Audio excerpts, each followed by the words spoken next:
Hello, it's Dan the Real Estate Guy coming to you with another lesson. In this particular one, we've now used one of the methods to purchase a property. We've fixed the property up. We've gotten it sold in a way where now we have an offer. So let's talk about offers. In some markets, you're going to get more than one offer. In other markets, you're just going to have one to look at for a while until another one comes along. But you have an offer, and I want to talk about what's important on an offer. You know, obviously you're thinking price. Well, yes and no. Price is important. Sure, I'm going to look and see if this guy's serious. I feel like I priced my property correctly. He should be near my asking price. If he's really low, I already think he's not serious. All right?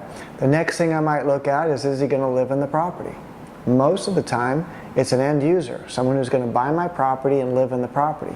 If it's a low ball offer and he's not living there, I don't really take him seriously. What he's doing is what I do. You know, I might make someone a low offer if I think that they're in a situation where it would make sense for them. In this situation, I would look at them as a new investor that didn't know where to make his offer, because I'm a guy who just purchased the property. He could have seen that from looking at the county records. Right? I'm a guy who just bought it and I want retail. If he wants to pay less than retail, he needs to go somewhere else, because I'm not going to do that. All right? So let's say I look and I have an end user. They're going to live in the property. They're offering me pretty close to my price. Now I'm going to look at what kind of loan are they doing. You know, very common for it to be a FHA, probably the most common. If it's FHA, I need to look right away, because it's common that they want to ask for a credit towards their closing costs, both recurring closing costs and non-recurring closing costs. That's usually going to be around 3% of the sales price. And I don't always plan on paying that, but in some markets I need to plan on paying that. If I find that's the most common way to sell a property in my marketplace, I need to build that in my spreadsheet when I'm calculating what I'm going to pay for a property. Right? If you don't calculate it, that 3% is coming right out of what you thought was going to be profit. So you have to be careful with that. What about when you get multiple offers? We mentioned that a second ago. What do you do there? Well, again, we're just looking at both offers now. I usually just take a piece of paper and draw a line down the middle, and I put the pluses and minuses to each of these offers. You know, one's full price. Let's say the other one's $4,000 over full price. The one that's full price is not asking for a credit. The one that went over, that's why he went over. He's asking for 3% credit. So I'm going right on down. I'm not necessarily looking for the one that nets me the most. However, I would like to take the one that nets me the most, but I have to look at other areas. I like to find out about the buyers. What do they do? How long have they been on their job? What kind of jobs are they? You see, in my area, being the capital, Sacramento, there's a lot of government workers, and there's a lot of other folks, right? So what if I'm looking at an offer where one's self-employed, owns his own business, and he's only owned it for 3 years? The other guy is a government worker, been on the job for 20 years. You know, who has a bigger chance of getting a loan? I have to think about that. Self-employed folks are going to be asked to jump through a lot of hoops. Self-employed folks may not be able to verify all of their income all of the time. You see? Then I look to see who did the most homework, meaning, are they fully approved, or do they just have one of those loan letters that don't really mean anything? You know, sometimes you'll look at a loan letter that will say that they're qualified, blah, blah, blah. If you look down, it says, subject to the credit report. Well, they haven't even run a credit check. Come on. Others are fully approved. They put them through the whole system. They verified their employment. They verified their income. They verified their down payment in the bank. They did everything. The only thing they're missing is an address, my house. Okay, so I think that one has a pretty good chance of closing over the guy who got his what do you call it, qualified, pre-qualified over the phone, and they faxed him a letter or sent him a letter, an email that says you're qualified based on what you said. That's all it says. Based on what we're able to talk about on the phone, you're qualified up to this price, but now we need to verify all these things, right? And one of them is to run your credit. You said your credit was good, and if it is, you're qualified to that amount. So there's a big difference in those two type of letters, all right? You want the pre-approved guy, not the pre-qualified guy, all right? How about the agents? You know, I've been in this valley a long time doing a lot of deals, and I was a top agent for 5 years with RE/MAX. Now, I recognize most of the big shots in town. If I get an offer from a big shot, I know they did their homework, right? If I get an offer from an agent I never heard of, which is going to happen a lot, I mean, there's thousands of them, I'm only going to recognize the ones that have been around a long time, right? Heck, these days, it could be I recognize the last name. It's like the children of the person I knew 20 years ago doing business, right? Just like my kids are now in the business as well. So the name's going to get recognized, but it might not be the pro. It might be their descendants at this point. Kind of aging myself there, but that's what goes on. You become part of the market, and you just have a feel for everything, and you actually develop, you know, a sixth sense, basically. So I'm looking at these offers. I'm looking at, is it an experienced agent or not? You can tell sometimes by talking to them briefly. I don't talk to them anymore. I have an agent now, even though I'm licensed. I focus on acquisition, and I focus on helping you.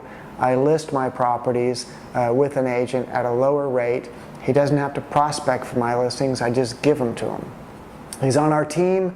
He works hard for us. He helps us with the trustee sales on mornings where we're working the trustee sales. He's one more set of eyes in my office. You know, he volunteers to do that in exchange for helping us on the listing side. He knows he's going to get the listings. All right, so it's teamwork. So I'm going to ask him some questions and bring him up to speed on how to tell whether or not the other side, the realtor, knows what they're doing. He can kind of feel it too. You know, he's been in the business a while. Once you do get an offer that you like and you accept, I like to control, not really so much control, but I like to go back through the title company that I just got title insurance with. If you purchased a property and you got title insurance on it, it's nice that when you list it, you get a call from an agent and they say, hey, my guy likes this property, anything I should know? Let them know that, yeah, you know what, I just went through escrow at XYZ title company, so make it seller's choice on this, on that. If they write you a beautiful offer, but they try to get their title company, and it's not the one you want, you're almost in a position where you need to counteroffer them just on the title company. You don't want to do that.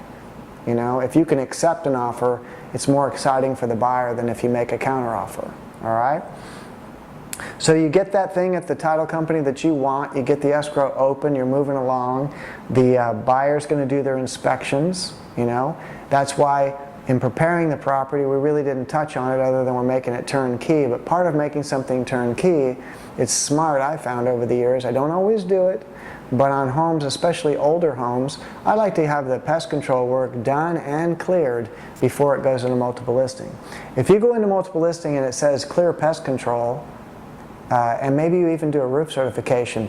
Let's say you have a house that you know the roof's good, but it is 10 or 15 years old. It'll last 20 or 25 years in most cases. You don't want any question about that. Then you might have certified that roof, and in MLS it said roof certified, pest control clear. All right.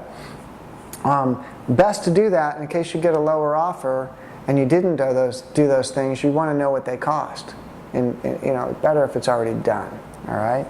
So they're going to get their home inspections. They're probably going to ask you to fix a few things. I always try to make them focus on what I call health and safety issues only. If it's not health and safety, I've already put this property in the condition I'd like to put it in. I believe it's in top condition. I don't need to be picked apart. This is not a brand new house, all right? So you let them know that. You satisfy all their concerns. Remember, the buyer's going to be concerned about some things. Make sure they're satisfied, right? They're concerned about the roof, give them a roof certification. They're concerned about something else, you know, air conditioning doesn't seem to be working properly. Get it checked out.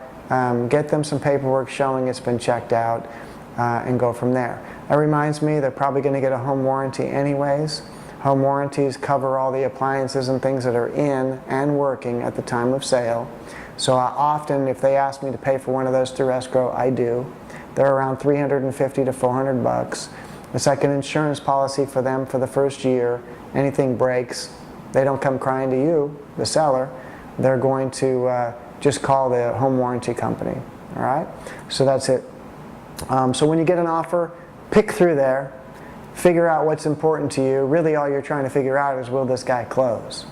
All right, if he'll close, you think there's a high probability he will close because he did his homework, his agent knows what they're doing, they have a good loan officer, they seem to have done their homework and got them all pre-approved. Now you've got something that if you accept it, it should close. And that's the fun part in this business, right? You go all the way through all the work that you're going to do. Remember, I've always said you buy a job. You can see now that the job has lots of parts and pieces, lots of obstacles, lots of hurdles to jump over. Remember, if it was easy, everybody would do it. The truth is, this is not an easy business, but it can be broken down into simple steps, and that's what we're trying to do for you. Break it down into simple steps. Then as you do your transactions, learn from them. Remember, you're going to do another one. So learn from them, make yourself a checklist, especially any items that are unique for your area. There's some areas that require a lot more inspections than we require in our area. You could be in another state, another place where there isn't really much to do at all.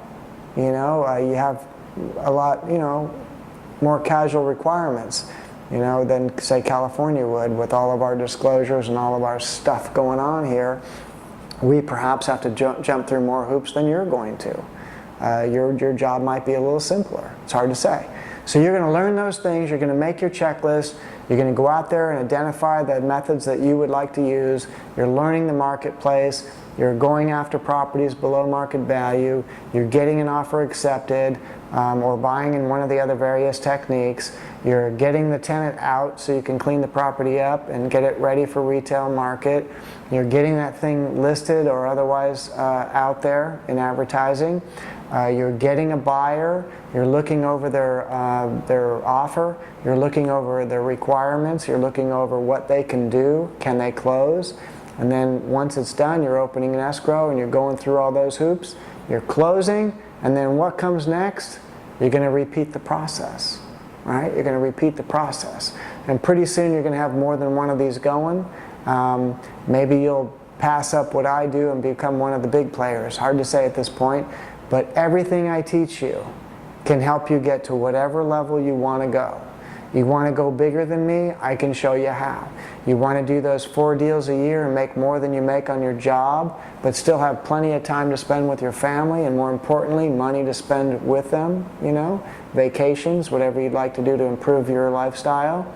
Remember, real estate can make all of your dreams come true. You just need to put your dreams on paper, you need to think about it every day, you need to build your knowledge level, and then at some point you need to get out there and do it.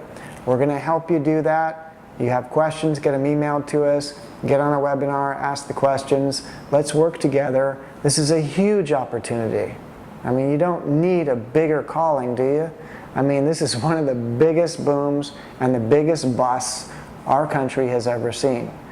Don't be the guy telling stories 10 or 15 years out from now about how you almost did something. Right? You almost bought a property for 80 grand that 10 years from now is worth 180. You almost had 10 of those, which would be $1 million in equity, right? Don't be the guy talking about what could have been. Get out there and do it, all right? I'm going to see you on the next video. Thank you.